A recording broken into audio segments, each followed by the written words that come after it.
Olá, meus amigos e irmãos. Que a graça e a paz do nosso Senhor e Salvador Jesus esteja com cada um de nós. Começamos aqui mais uma lição da revista Palavra e Vida. Esta revista é produzida pelo Departamento de Educação Cristã da Convenção Batista Fluminense. E ela foi escrita pelo pastor Fábio Martins, com o título Fé, Fidelidade e Força. É um estudo dos livros de Josué, Juízes e Ruth. Mas antes de começarmos a nossa apresentação desta 11ª edição, que traz o título Fidelidade e Entendimento, eu te convido a se inscrever gratuitamente aqui no nosso canal, no botão que está aí embaixo, onde está escrito Inscreva-se. Você também deve curtir, deve deixar o seu comentário e deve acionar o sino das notificações, para que no momento que nós estivermos publicando uma nova lição, você possa receber aqui também. Você deve também compartilhar com mais pessoas, para que essa lição possa chegar a mais gente que possa desfrutar aí também da aprendizagem da Palavra de Deus. Toda semana nós estaremos publicando aqui uma nova lição para estudarmos juntos. A lição de número 11, como eu disse, ela traz o título Fidelidade e Entendimento. E tem um texto base que está localizado em Juízes, que é o livro que nós estamos estudando, do capítulo 17 até o capítulo 21. Nós estaremos lendo aqui somente o capítulo 17, o versículo 6, para a introdução aqui desta lição. E o texto da Palavra de Deus nos diz assim: Naqueles dias não tinha rei, cada um fazia o que parecia certo a seus próprios olhos. Irmãos, na lição desta semana, eu confesso para os irmãos que nós estaremos retratando fatos que nos deixarão aí um pouco chocados, visto que são relatos dignos de um programa de TV, do tipo Cidade Alerta, Brasil Urgente. Mas nós estamos falando aqui de fatos que ocorreram no século XI a.C. Nós aprenderemos com essa lição que não há lugar para bênçãos de Deus onde está imperando o pecado e também a idolatria. Com essa lição, nós vamos chegar na seção final do livro de Juízes, que faz a sua narrativa nos capítulos 17 até o capítulo 21, como eu disse. E quando o escritor bíblico aí, ele expõe a culminância da tragédia, dessa decadência religiosa e moral do povo de Israel. O povo escolhido de Deus, ele se envolveu com povos ímpios, se corrompeu completamente. E ao invés de influenciar, ele foi influenciado pelos povos ao seu redor, tornando-se também iguais ou até mesmo pior que eles. Nestes capítulos que nós estaremos estudando a seguir, veremos retratado o caos religioso então instalado naquela nação. No estudo de hoje, nós estaremos vendo também que a nossa missão, como o novo Israel do Senhor, é proclamar o reino de Deus na terra e também lutar contra a degradação moral em que jaz o mundo. Os objetivos dessa lição é o de mostrar também como nós devemos guardar o nosso coração para não incorrermos na idolatria e também no declínio espiritual. Também nós teremos a oportunidade de refletir acerca de como a infidelidade ao Senhor pode repercutir em todos os membros da família. E por fim, nos levará também essa lição a perceber como a maldade do coração do homem pode levá-lo a praticar coisas horrendas. Nós veremos nestes capítulos finais, do 17 até o 21 do livro de Juízes, um momento de crise muito forte mesmo na nação de Israel neste período pré-monárquico. Nós veremos que daqui para frente nós teremos 5 capítulos que irão mostrar um terrível quadro. E por pelo menos 4 vezes o texto bíblico ele estará dando sinal do que aparece no versículo 6, a saber que naquela época não havia rei em Israel e que cada um estava fazendo o que lhe bem parecia certo. Ou seja, a nação ela estava em uma situação de abandono, um abandono total, em meio à imoralidade, afundada na idolatria e culminando também com problemas sérios. É uma decadência completa do povo de Israel naquele período. Esses capítulos, eles estão em ordem cronológica distinta. Eles vão aí retratar os grandes problemas e até mesmo o cúmulo do absurdo de certas coisas que eram inimagináveis aí dentro do povo escolhido por Deus.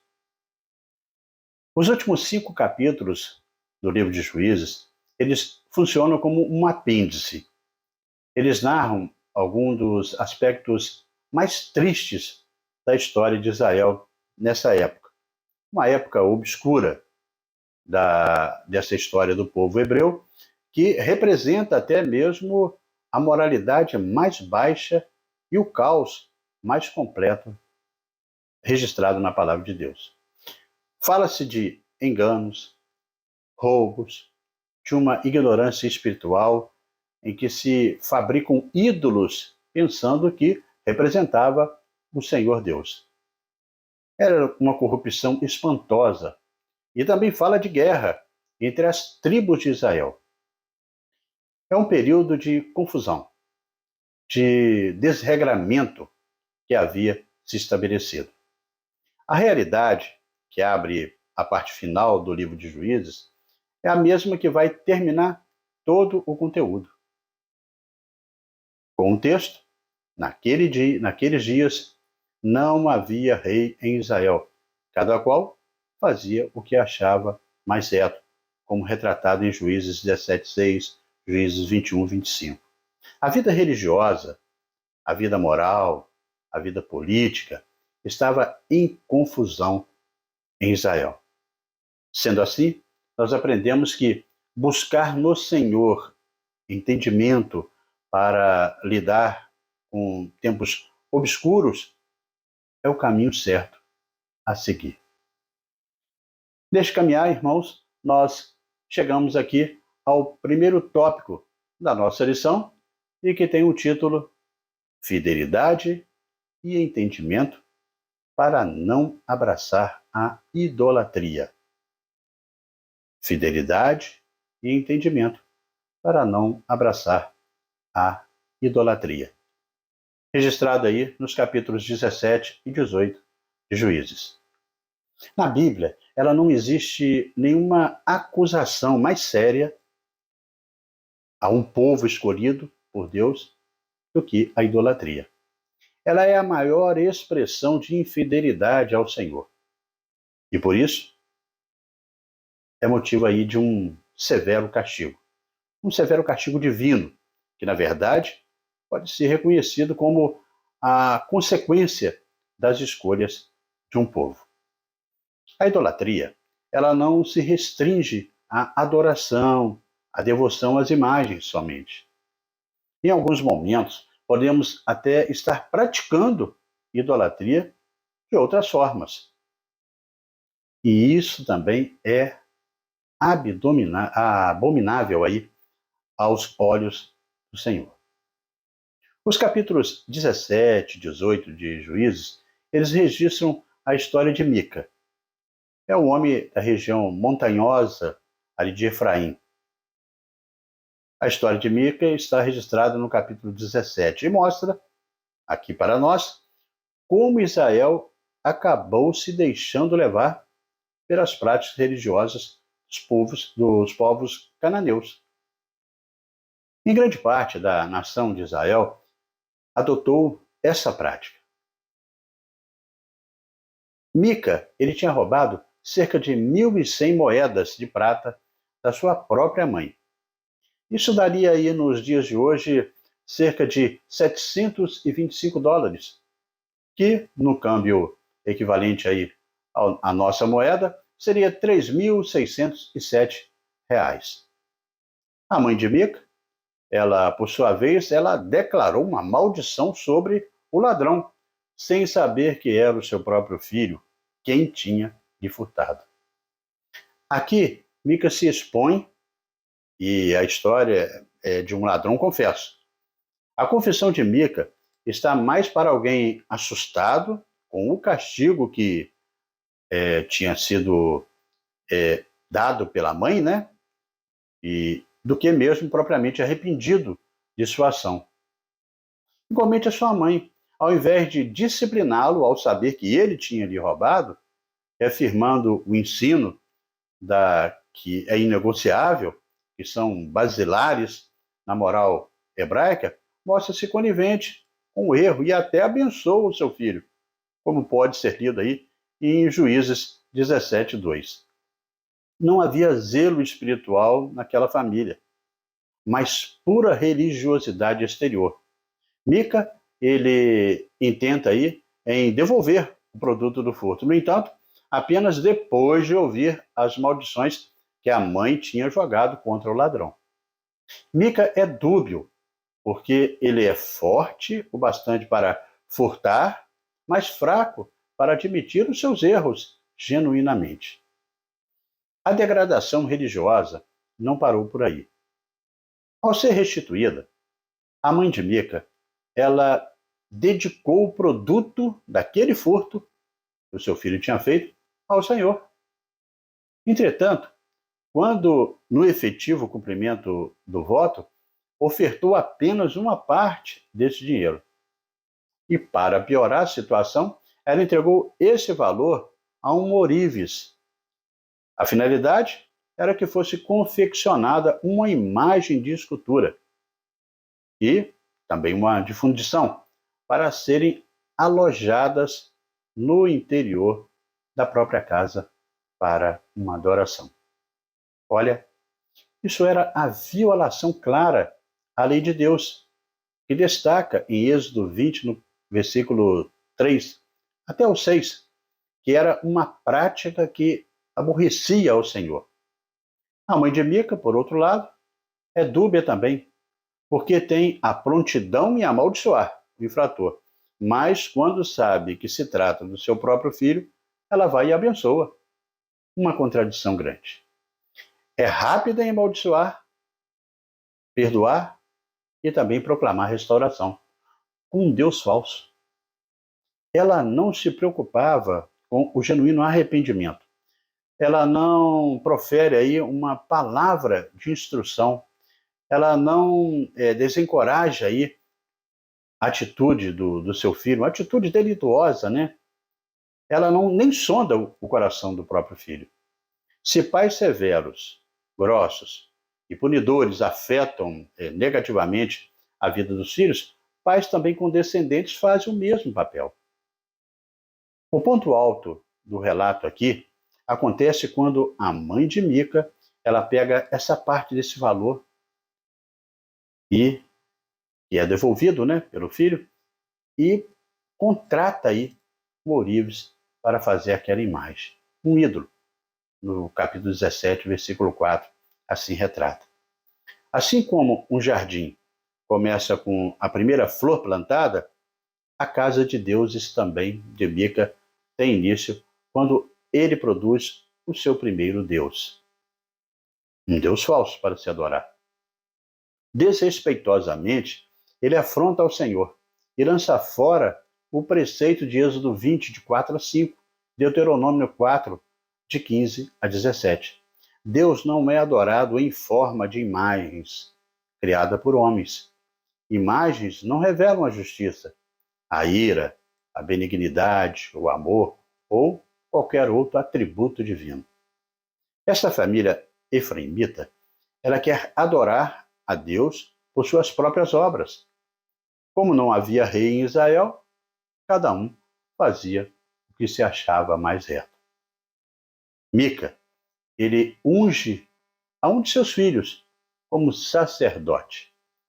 Ele faz uma estola sacerdotal, no capítulo 15, versículo 5, retrata isso. Mas o pecado, ele conduz o homem a situações cada vez mais deploráveis, conforme aí aponta o Salmo 42, 71.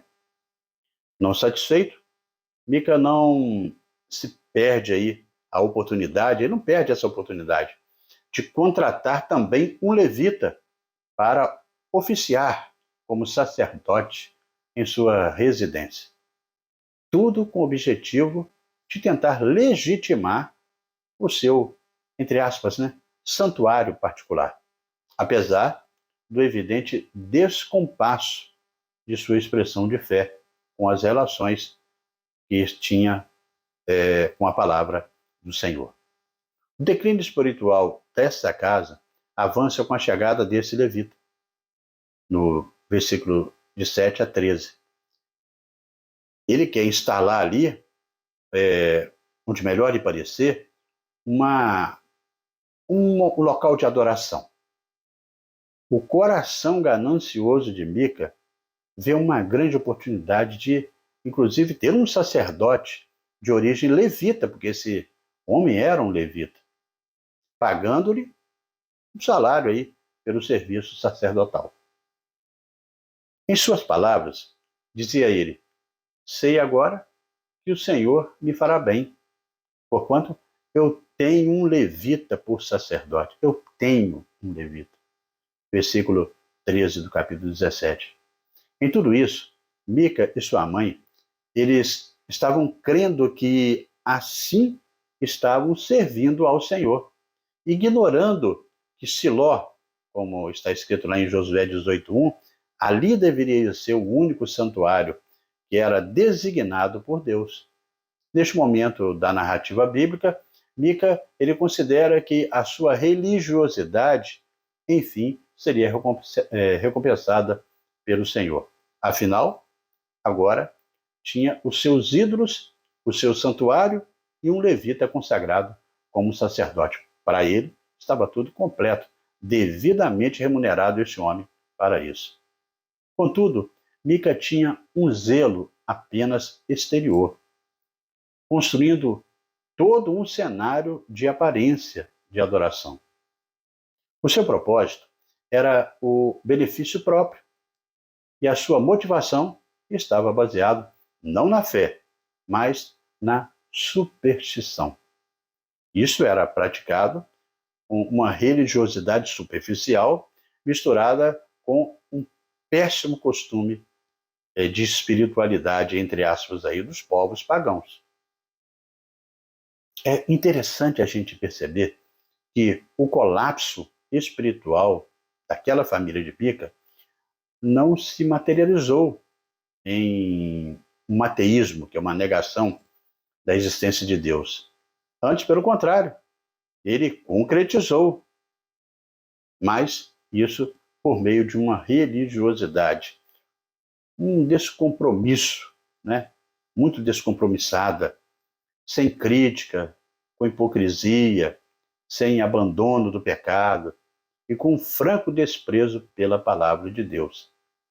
Sem dúvida, as experiências aí e também as próprias expectativas de Mica eram completamente equivocadas, pois nós devemos adorar ao Senhor não conforme o que achamos como certo ou errado, tampouco de qualquer maneira, mas em espírito e em verdade, conforme destaca o evangelista João no capítulo 4, do versículo 23 ao 24 do seu livro. O capítulo 18 de Juízes registra como um ídolo e o sacerdote de Mica foram roubados. Os danitas ainda não tinham se estabelecido em sua herança. No capítulo 18, de 1 a 2, fala sobre isso, que chegaram até a casa de Mica e viram tudo o que ele tinha. Depois de seguir viagem para Laís, eles identificaram que era uma cidade segura e em paz. Eles decidiram então voltar à casa de Mica e pegaram para si o que não era deles. O sacerdote levita de Mica, ele novamente se vende sobre a promessa que será aí o líder espiritual. Agora, não mais de uma casa, mas de uma tribo, não apenas de uma família. Os danitas, eles então voltam para Laís e destroem aquela cidade. E se estabelece naquela terra com a imagem de esculturas feitas por Mica. Vemos aqui neste capítulo o que um coração desgovernado ele é capaz de fazer. Primeiro a gente pode identificar que Mica ele pecou porque fez um ídolo e estabeleceu o seu próprio santuário em sua casa, contrariando a Deus. O segundo ponto que a gente pode ver aqui é que o levita ele pecou não ficando na cidade onde havia de servir, atuando ilegalmente como sacerdote e se corrompendo de maneira intermitente. Em terceiro lugar, os danitas pecaram, porque abandonaram o seu terreno, o seu território, e apossaram daquilo que não era deles. Destruíram uma cidade que vivia em paz e adotaram como seu Deus a imagem fabricada por Mica. Constituímos, eles constituíram-se idólatras, sempre que o coração ele pretere a Deus, ele abraça valores e princípios e coisas que desonram ao próprio Senhor. Neste tópico, nós vemos que a tribo de Dan, ela destruiu aquela cidade de Laís e depois a reconstruiu e estabeleceu ali aquela cidade e deram até um outro nome, né, o nome de Dan, e levaram para eles o ídolo.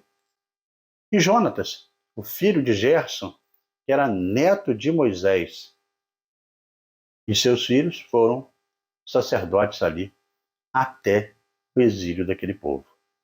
Eles fizeram com o ídolo feito por Mica em todo aquele tempo o seu senhor. O texto bíblico ele faz questão de enfatizar que o sacerdote era descendente de Moisés. Isso para mostrar para nós o grau de decadência religiosa que chegou àquele povo. Isso mostra que, como um povo que se esquece de Deus e que brinca com a idolatria e também com a vida moral, pode chegar a um extremo terrível e a um afastamento de Deus que jamais nós poderíamos imaginar. O êxito dos propósitos humanos estava assim contrastando com o completo fracasso espiritual daquele povo. Afinal, de que adianta viver aí uma vida carnal, embora religiosa, ganhar o mundo inteiro e no final perder a sua própria alma? E Marcos, no capítulo 8, no versículo 36, assim retrata. Não há lugar para a bênção de Deus onde impera o pecado e a idolatria. Nós não podemos manipular a Deus com uma vida religiosa superficial e idólatra. Uma vivência espiritual sadia demanda que nós entreguemos o nosso coração a Jesus e confiemos a Ele todos os nossos caminhos. Por amor e também sempre ter a palavra de Deus como luz. Assim devemos ser. E nesse caminhar, irmãos, nós chegamos no segundo tópico da nossa lição, com o título Fidelidade e Entendimento para ponderar, considerar e falar. Fidelidade e entendimento para ponderar, considerar e falar. Está lá em Juízes, nos capítulos 19, 20 e 21. No capítulo 19 de Juízes, é provavelmente aí um texto que mais revela a perversidade do homem daquela época, a degeneração sexual, moral, espiritual daquele povo. Essa parte da palavra de Deus narra a história de um levita que se hospeda numa casa em Gibeá. Ele estava com sua concubina. Depois de que um homem velho, um velho homem, tinha vindo do campo e lhe oferece ajuda. Tudo ia bem naquela casa até que os moradores daquela cidade cercaram o local, pleiteando que o homem, dono da casa, entregasse o levita para que eles pudessem abusar dele. Está lá no capítulo 19, no versículo 22. A sequência do texto, ela é dramática. É bom que entendamos essa história desde o início. Ela começa com um tom leve, com uma briga boba de um casal e também o sogro, exageradamente aí gentil, mas toma um rumo cada vez mais catastrófico, revelando assim que, a começar pela classe levita, toda a nação de Israel ela perderia a sua identidade como povo santo, esquecendo-se dos altos padrões aí morais da lei dada por Moisés. Não havia aqui um justo sequer, como destaca Salmos de número 14, versículo 3. O pecado gera crimes como o que ocorreu aí em Juízes 19. No Antigo Oriente Próximo ali, a honra de uma mulher tinha menos valor que o dever sagrado da hospitalidade. O que exigia que a vida, a dignidade dos hóspedes masculinos fossem defendidas, inclusive a qualquer custo. O texto destacado nessa lição mostra que apenas o potencial abuso do levita era considerado uma loucura naqueles tempos, enquanto que abusar a noite toda de uma mulher era algo aceitável naquele contexto da história de Israel. Inclusive, fato semelhante, inclusive a este, ocorre quando Ló ele oferece as suas filhas em Gênesis 19, do versículo 7 ao 8. Isso mostra também a que ponto o povo de Deus chegou. Eles se tornaram semelhantes aos sodomitas, no sentido de não oferecerem nenhum tipo de ajuda e hospedagem. Eles ficaram, aquele casal, sozinhos na praça. Depois, quem ajuda é uma pessoa de fora, um estrangeiro. Ló, lá em Sodoma, também era um estrangeiro. O paralelo, ele é bem claro. Eles também são pessoas perversas. Eles querem invadir aquela casa e violentar sexualmente aquele homem. Inclusive, de maneira semelhante ao ocorrido lá em Sodoma com Ló. O homem oferece a própria filha, que é a concubina. Aquele povo, ele vai além dos sodomitas. Essa segunda história, da parte final aí do livro de Juízes, tem semelhanças aí com a história de Mica, em relação ao levita. A ausência de inimigos externos também tem essa semelhança. Eles são os seus próprios inimigos. Porém, é muito mais chocante pelo nível de crueldade e degradação moral demonstrada nesse relato. A mensagem do autor ela é gritante. Israel precisava de um rei, segundo o coração de Deus, para restaurar a adoração e mostrar à nação o caminho correto aos olhos do Senhor. Por falar em concubinato, o concubinato ele era uma relação aqui, nesse contexto, que predominava aí a satisfação sexual do homem e a procriação, sem o compromisso de amor e respeito mútuo, como era o caso do casamento.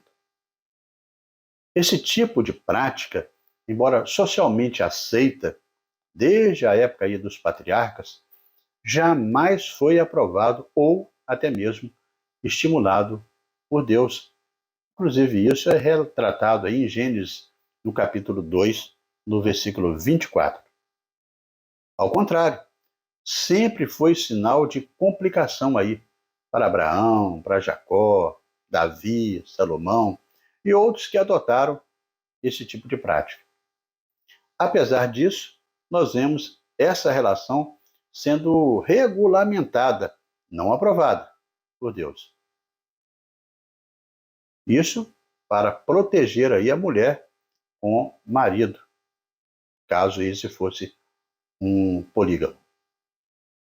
A hospitalidade é outra questão. Ela é venerada no Oriente Médio como nenhum outro lugar. O ponto de construir verdadeira lei, que era não escrita, mas consuetudinária, né, era praticada. Israel experimentava um nível tal de degradação que deixou que este protocolo social fosse menos valorizado e abrindo brecha para questões imorais. O estupro de uma filha ou de uma companheira era preferível à possibilidade de um conflito ou até mesmo ferimento de um hóspede por um vizinho. Esse episódio guarda muitas semelhanças com aquilo que ocorreu em Gênesis 19, mas com desfecho completamente diferente.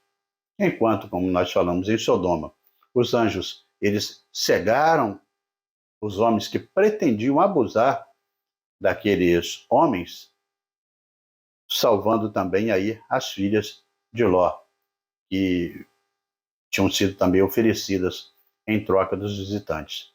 Em Gibeá, a maldade dos homens prevaleceu. Aquela cidade havia se tornado uma Sodoma dentro de Israel naquela época. O fato de os levitas lançar a concubina, desse levita, né? Lançar a concubina para o bando de homens devassos, só reforça que ele a enxergava apenas como uma propriedade qualquer. Ele dormiu tranquilamente e só levantou pela manhã, vendo a mulher aí jazendo à porta, sem qualquer compaixão. Ordenou que ela se levantasse para que eles pudessem seguir viagem. A mulher já estava sem os seus sinais vitais. Ela tinha morrido. Esse é um daqueles acontecimentos que param uma nação. Nos dias de hoje, seria manchete em todos os telejornais, principalmente aqueles que nós já falamos no início da lição. Vídeos do acontecido estavam espalhados na internet, nos grupos de WhatsApp. Comentários carregados de ódio tomariam conta das redes sociais. Na era digital, nós vemos pessoas de todas as idades e classes sociais fazendo tudo por 15 minutos de fama. Mesmo que não tenham aí nada de relevante, às vezes, a dizer. Alguns decidem fazer algo até arriscado ou vergonhoso, só para alcançar o maior número aí de pessoas para viralizar. Esse levita, sem dispor aí desses recursos tecnológicos que temos hoje, ele toma uma decisão ao chegar em sua casa. Uma decisão até perturbadora. Em mais uma demonstração de frieza, e até mesmo de desprezo pela sua companheira, mas talvez de muita revolta por aquilo que tinha acontecido, ele esquarteja o corpo dessa mulher em 12 pedaços. Ele envia cada pedaço para o território das tribos de Israel. E Juízes 19, 29, assim retrata. O desejado efeito viral é alcançado. Mas a que custo, não é? Tudo para que cada tribo de Israel, para que os anciãos e todo o povo soubesse a que ponto chegou aquela nação sob o domínio do pecado. O pecado dos homens perversos daquela cidade de Gibeá assemelhou-se aos habitantes de Sodoma e provocou até indignação em todo Israel. Também se assemelha também aí ao texto de 1 Samuel 11, 7, em que Saul ele cortou 2 bois, em 12 pedaços e distribuiu entre as tribos. Houve uma convocação geral para que Israel respondesse ao terrível traje. Juízes, no capítulo 20, começa a se narrar. Curiosamente, os benjamitas, eles ficaram do lado dos habitantes de Gibeá. Como não quiseram remediar aquele grande mal, eles foram dizimados na guerra. Do capítulo 35 ao 48, retrata aqui, para que Benjamim não desaparecesse e pudesse renascer, as outras tribos deram 400 virgens perdoadas no massacre de Jabes Gileade. Elas foram enviadas para os benjamitas sobreviventes. A referência diz que 400 virgens foram enviadas.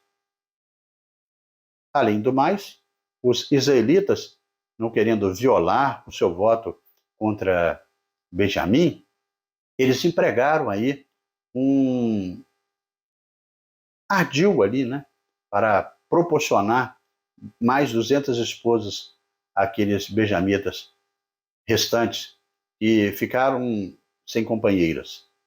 É importante lembrar aqui que foram 600 no total, porque alguns outros fugiram para o deserto. Como 400 já tinha recebido as suas esposas, foram enviados mais 200 para completar as 600 esposas. À luz da parte final aí de Juízes, no capítulo 19, no versículo 30, nós devemos analisar que tudo isso pode considerar em algumas coisas. Primeiro, ponderar que a guerra de Israel sob a liderança de Judá contra os benjamitas, seus compatriotas, tem um lado legítimo e também ilegítimo.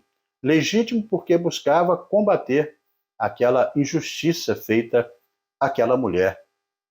E ilegítimo porque o Senhor os levaria, tinha levado eles até Canaã, tinham combatido as nações estrangeiras e não pelejarem contra si. Isso era uma ordem de Deus.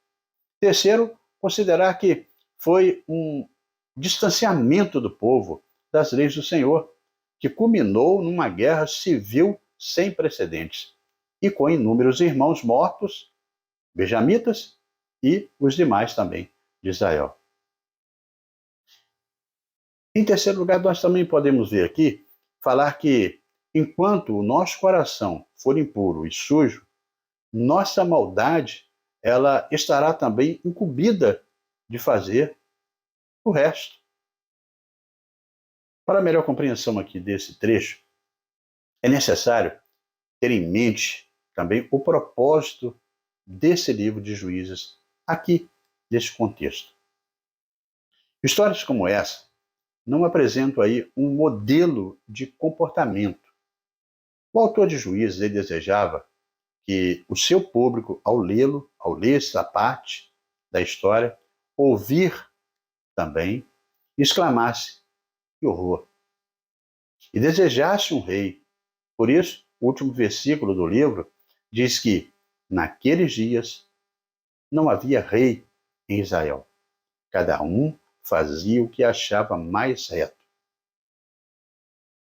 Esse versículo demonstra o desejo do leitor ou do ouvinte em que se estabelecesse ali um rei sobre Israel para corrigir e também fazer valer a justiça, fazer lei. A história registrada aqui, nos capítulos 19, 20 e 21 de Juízes, é lamentável por duas razões. Em primeiro lugar, nós temos um texto que quer mostrar que quando Deus ele diz que não se devia fazer amizade, ter envolvimento com os cananeus e que as consequências seriam sérias demais, é porque a história já tinha demonstrado esses sinais. Se a gente folhear um pouquinho a palavra de Deus, nós vamos ver em Gênesis 34 a história de Diná e os siquemitas, que já mostrava aí um perigo aqui para as coisas tomarem uma grande proporção, em que os israelitas já estão agindo igual também aqui, nesse momento, aos cananeus. Também a história aqui na palavra de Deus nos remete para Gênesis 19, com aquele episódio, como nós falamos, de Sodoma e Gomorra. O texto mostra que os israelitas não podiam ter virado as costas para as orientações de Deus. A segunda questão aqui é que Juízes foi escrito nos tempos da monarquia e remete um olhar para os acontecimentos anteriores e uma afirmativa de que onde não se tem uma direção, a coisa vira uma bagunça. Uma bagunça generalizada. Por isso, a afirmativa de que não havia rei em Israel e cada um fazia o que lhe parecia certo. O texto, a palavra de Deus, está mostrando a falta da direção divina e também uma direção governamental e administrativa, de acordo com as divinas leis. E deste modo, irmãos, nós chegamos à conclusão da nossa lição de hoje. A lição de hoje mostra um pequeno desvio que traz sérios perigos para o ser humano. Quando vemos que para uma pessoa tudo parece relativo, e quando até mesmo todos dizem que saber, a verdade, do seu próprio jeito, com certas situações, isso está caminhando de mal a pior. As últimas palavras desse livro de Juízes, revelam uma situação recorrente desta obra. O povo de Israel havia perdido o caminho para a casa do Pai, e permanecia afundado em pecados. De alguma forma, sempre que o homem faz o que lhe parece bem aos seus próprios olhos, faz o que é errado. Em que pese a infidelidade e o fracasso, nós temos o Senhor. Nós vemos que Ele permanece fiel e amando aos seus. A história da igreja, através dos tempos, tem sido também assim. Lutero, Knox, Wesley aparecem como libertadores. A biografia de muitos cristãos conhecidos segue essa mesma sequência. Deus abre a porta e nos dá a sua graça para realizar grandes tarefas. Então, nos esquecemos dele e começamos a interessar pelas coisas do mundo. Isso nos traz perdas e derrotas. Mas Deus, Ele ouve o nosso clamor, clamor de arrependimento, o arrependimento do seu povo, e nos restaura o seu favor. Quando não há um rei, cada qual faz o que achar certo. Assim, repete, Juízes 17:6 e 21:20. Fracassos reiterados só destacam a necessidade que temos de uma liderança. Eis a razão aí porque precisamos do Rei Jesus. Entregues a nós mesmos, sucumbimos sob seus conselhos e direção. Avançamos em vitória. Entenda isso. O livro de Juízes, ele expõe a espiral que foi descendente, que foi de degradação moral que trilhou o povo de Israel, desde a morte de Josué. Isso prepara o caminho para a transição do governo dos juízes para o período dos reis, e também para importantes reformas em Israel, principalmente durante o reinado do rei Davi, que restaurou aí a adoração em Jerusalém, como nós estudamos em lições bem anteriores. E ele também preparou aí um cenário para a construção do templo no reinado de Salomão. Ruth, que será o nosso próximo livro a estudar nas duas próximas edições, que serão estudadas, é uma continuação lógica de Juízes, que conta a história dos avós do futuro rei Davi, mostrando que ainda neste período Deus providenciará aí o resgate da sua nação.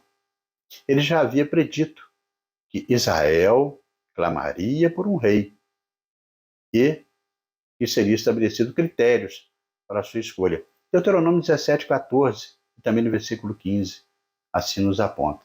Porém, avançando um pouco na história, nós vemos que após a morte de Salomão, Israel foi dividido, como nós estudamos em lições passadas aqui, em 2 reinos, cujos reis também levaram aí o povo a uma espiral descendente que culminou com seu exílio na Babilônia, na Síria.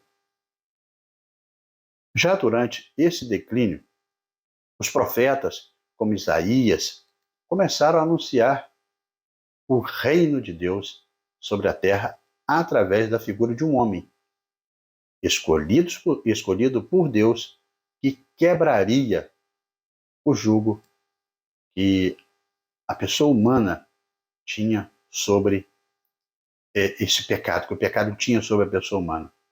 A vara que lhes feria os ombros e o cetro do seu opressor, como no dia dos midianitas, para que se aumente o seu governo e venha a paz sem fim sobre o trono de Deus e sobre o seu reino, para os estabelecer e os firmar mediante o juízo e a justiça desde agora para sempre. Está lá retratado. O zelo do Senhor dos Exércitos fará isso. Isaías, no capítulo 9, do versículo 4 ao 7.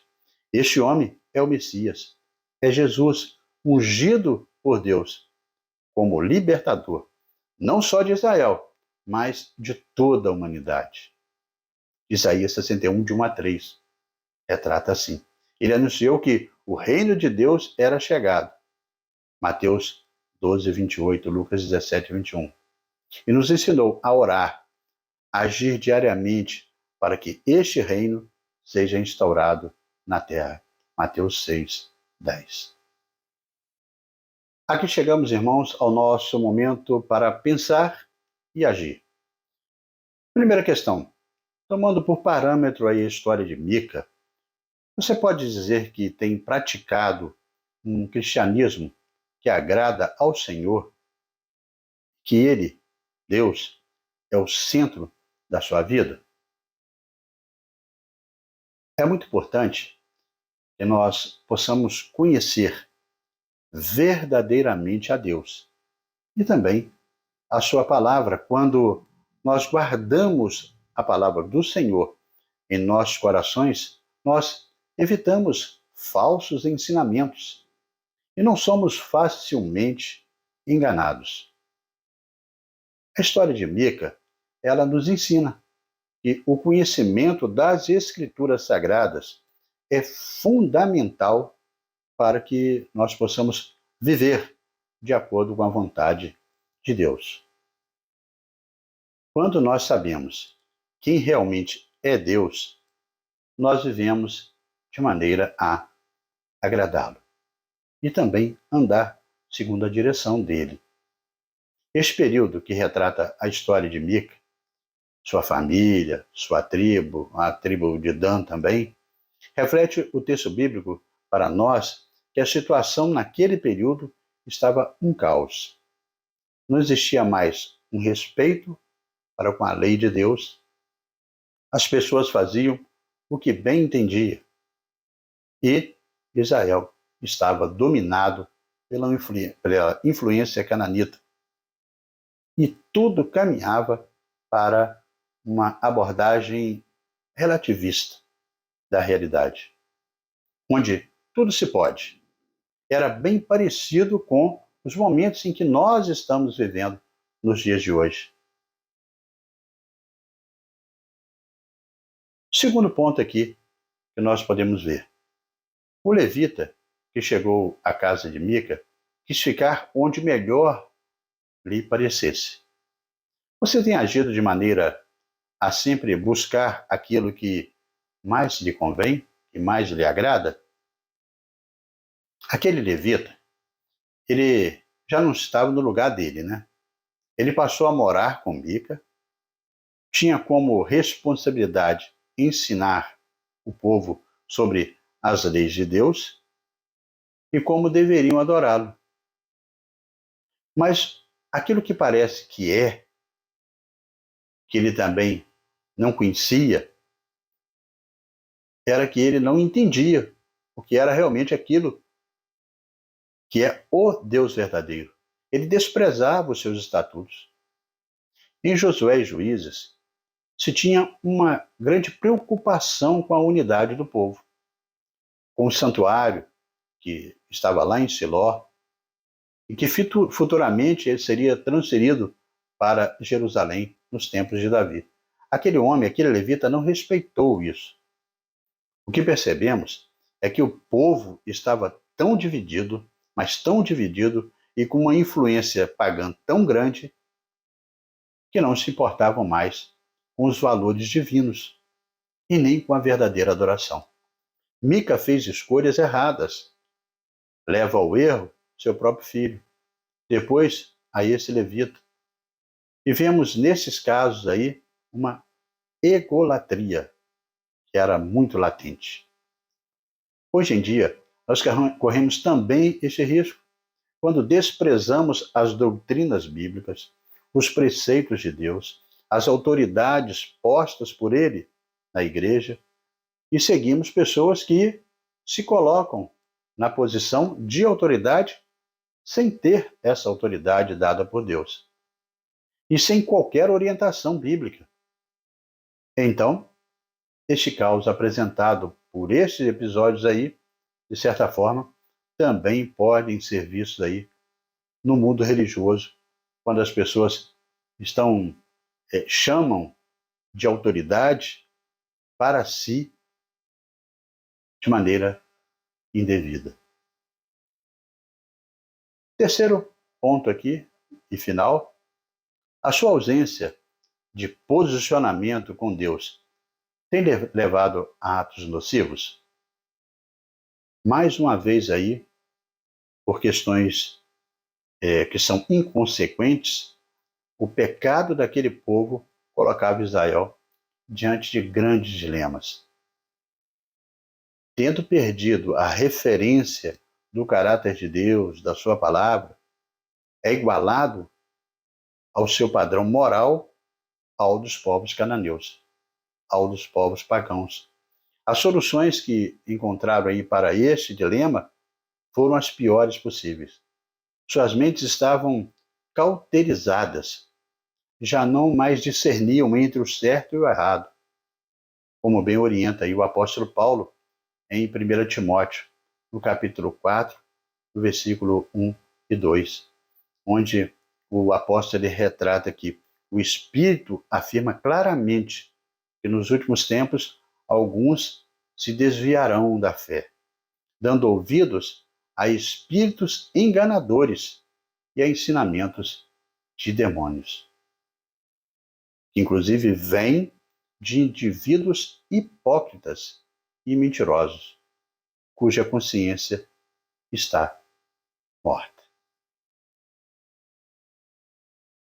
As semelhanças entre Israel no templo dos juízes e a sociedade atual nos serve até como sinal. proclamar o reino de Deus nesta terra, através da palavra de Deus e dos exemplos, é a melhor maneira de prevenir o caos total da nossa sociedade até a volta de Jesus. Que Deus, em sua infinita misericórdia, possa estar a cada dia nos livrando a sua igreja do mal. E assim, amigos e irmãos, nós terminamos mais uma lição da revista Palavra e Vida. Mas, antes de você sair, eu convido você a se inscrever aqui no nosso canal, no botão embaixo aí, onde está escrito inscreva-se. Não esqueça, hein, de curtir, deixar o seu comentário e acionar também o sino das notificações. E compartilhar também essa lição para mais pessoas aí, para que eles possam também desfrutar do conteúdo para a edificação de cada um na aprendizagem da Palavra de Deus. Na próxima semana, nós estaremos estudando a lição de número 12, que tem o título Força para não transigir. Força para não transigir. Iniciando assim o estudo do livro de Ruth. E nós estaremos aqui publicando esta nova lição, se Deus assim nos permitir. Amém?